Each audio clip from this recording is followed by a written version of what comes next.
If you want to generate a passive income in stock market, one of the ways you can do this is by choosing to invest in what Warren Buffett has called one of his favorite investments, index funds.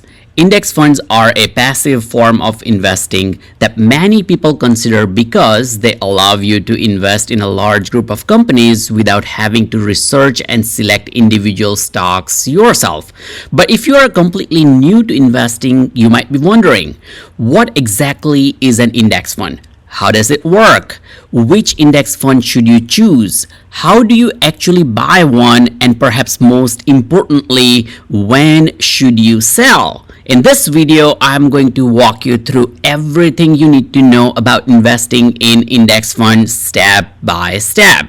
We're going to start this with the basics of what an index fund actually is. Then we'll walk and talk about how index funds work, the pros and the cons, how to choose the index fund that is the right strategy for you, how to open a brokerage account, and finally, I'll walk you through an example of actually buying an index fund. So let's start with the basics. What is an index fund? In order to understand what is an index fund, it helps to first understand what a stock is. When you buy a stock like Apple, you're basically buying a small piece of one individual company.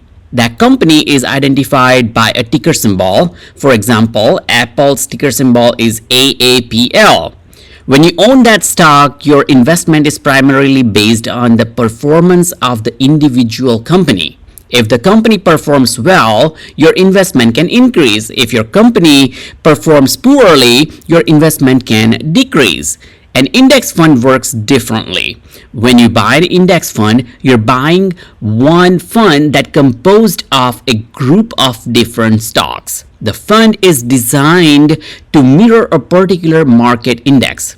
One example of a market index is S&P 500, which tracks 500 of the largest companies in the United States. So instead of buying an individual stock one at a time, you can buy an index fund that tracks the S&P 500. To put it as simply as possible, a stock is one individual company, such as Apple or AAPL, whereas an index fund is one fund composed of many companies. For example, one index fund discussed in this video is Schwab S&P 500 Index Fund with the ticker symbol SWPPX. So that's the basic idea. One purchase gives you the exposure to a group of companies rather than just one company. Now let's talk about how an index fund actually works.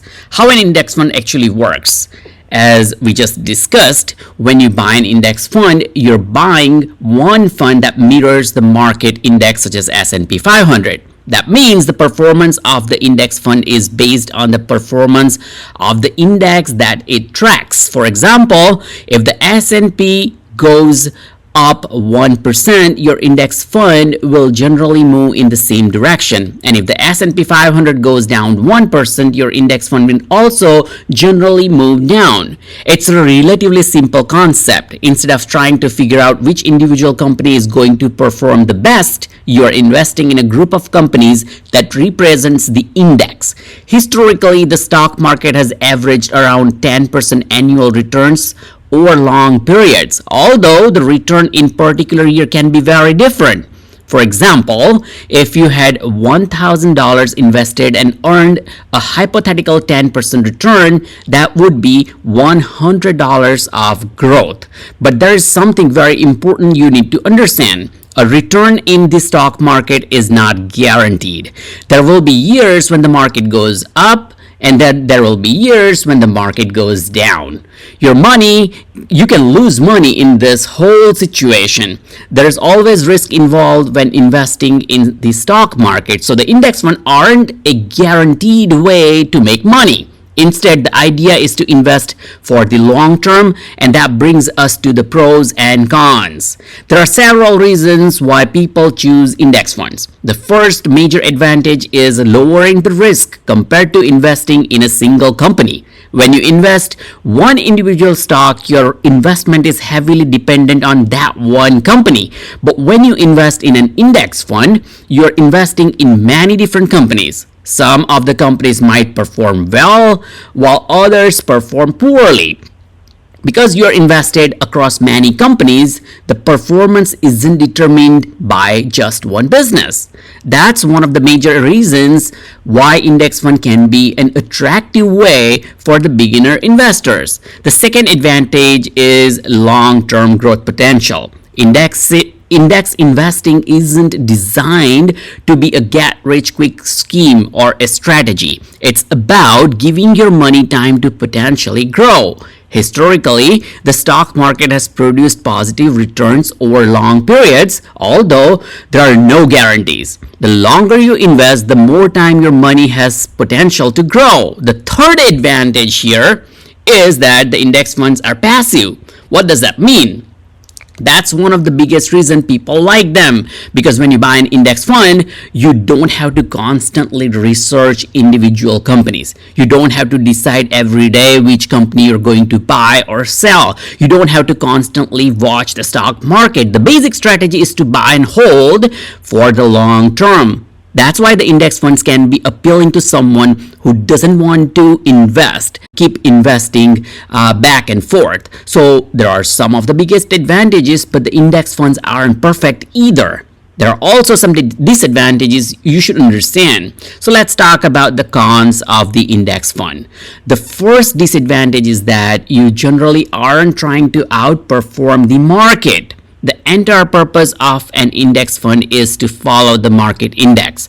So if you're trying to find the next stock that is dramatically performs or outperforms the market, an index fund isn't designed for that. For that example that we just discussed, individual stocks can sometimes produce much higher and larger returns that the overall stock market might not be.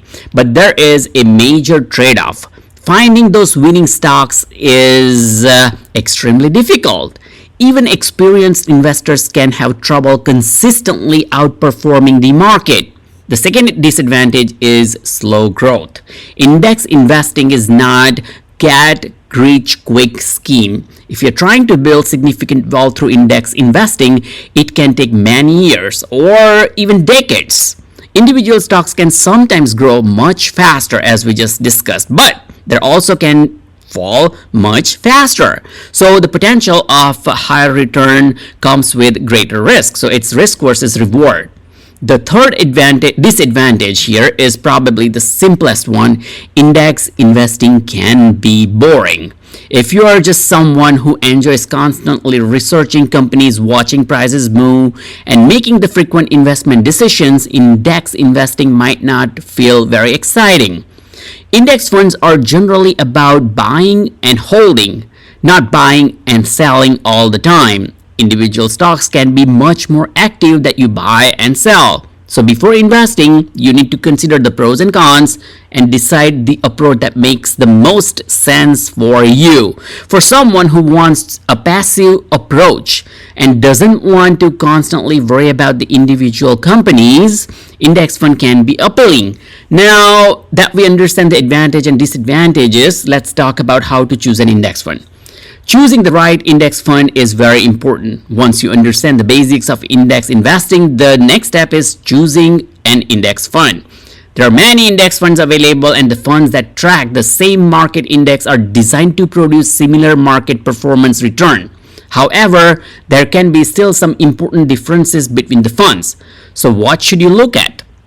The first thing to consider is the minimum investment amount. Depending on how much money you have available to invest, the minimum investment can determine which funds you can purchase. For example, the draft we are following compares the Schwab index fund with Vanguard index fund and notes the different minimum investment requirements. The second thing to consider here is whether there is a transaction fee or not.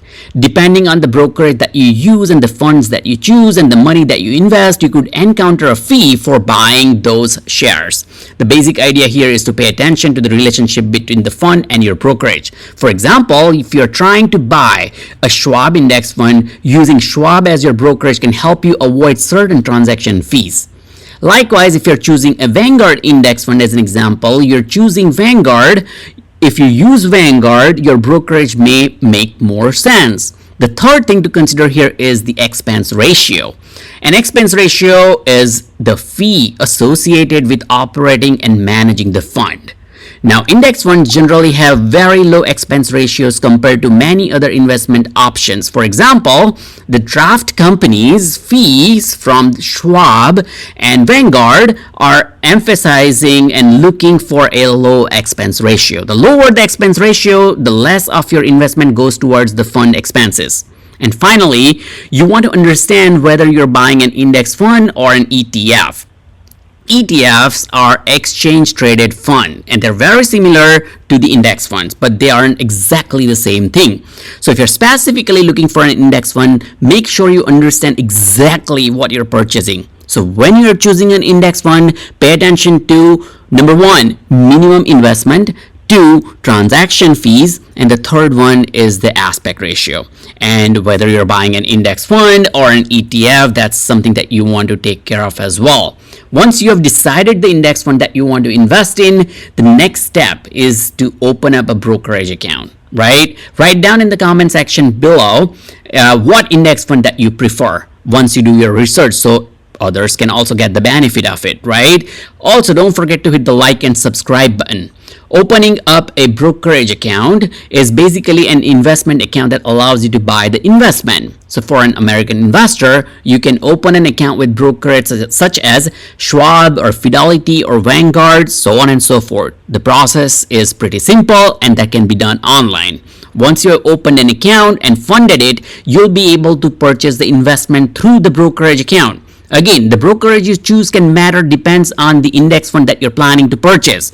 For example, if you choose Schwab index fund, you could use Schwab as your brokerage. If you choose Vanguard index fund, you could choose Vanguard as your brokerage. The original example specifically highlights the Schwab as a preferred brokerage because of its customer service, interface, research tools, so on and so forth. But the important thing here is to understanding the basic process. Choose your brokerage, open your investment account, and fund the account. And then you're ready to purchase your index fund. So now let's talk about what the purchase actually looks like. Buying an index fund can be a very simple process. For example, we're going to walk through purchasing $100 of an index fund using Schwab. Keep in mind that the different brokerages will have different interfaces, but the basic process is similar. What you want to do is, once you log into your trading area brokerage account in Schwab, you will select the trade ticker symbol. And then you start typing and just select your account, so on and so forth. I don't really want to go in much more detail, but it will be very straightforward. Index fund is trading once a day because they are like mutual fund. So rather than getting the exact price at the moment, you just click to buy and figure out the net asset value or something called NAV at the end of the day.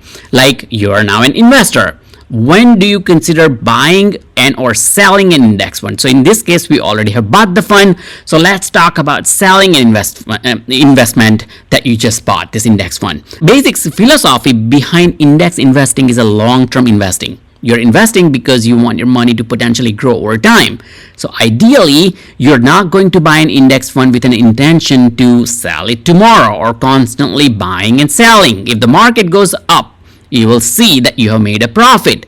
That doesn't automatically mean you need to sell. And if the market goes down, you are not worried because you're going to lose money. That doesn't automatically mean that you just lost money at the moment. You only lose if you sell the fund. The whole idea behind index investing is to think long term. You invest, you give your money time to potentially grow, Of course, there can be situations in life where you need to withdraw your money, such as retirement or any other major financial needs, so on and so forth. But the key idea here is that the index investing is intended to be a long-term strategy. So what is the conclusion? Let's quickly recap and summarize what we just covered. An index fund is a fund made up of many different stocks that is designed to mirror a market index. Instead of investing in just one company, you can invest in a group of companies through the fund that you just bought. The S&P 500 is one of the example of a market index, and there are index funds designed to track it. Index funds can offer diversification, long-term potential growth, and a passive approach to investing, but they also have disadvantages. They aren't designed to outperform the market. They can take many years to build significant wealth. And for some people, they can be boring as the strategy is primarily buy and hold. When you're choosing an index fund, look at the minimum investment, transaction fees, expense ratio, and whether you're looking to buy an index fund or an ETF. Open up a brokerage account, fund the account, choose the index fund, and place your purchase. And finally, remember that index investing is a long-term strategy. The goal isn't constantly watching the stock market. The goal is to give your investment time to potentially grow. It's a relatively simple way to participate in stock market without having to constantly research individual companies. And that's it for this step-by-step guide. I hope you find this video helpful to understand how index funds work and how the process of investing in them looks like for the beginner. If you like this, hit the like button, subscribe to the channel, and turn on the notification bell. Thanks for watching. I'll see you in the next video.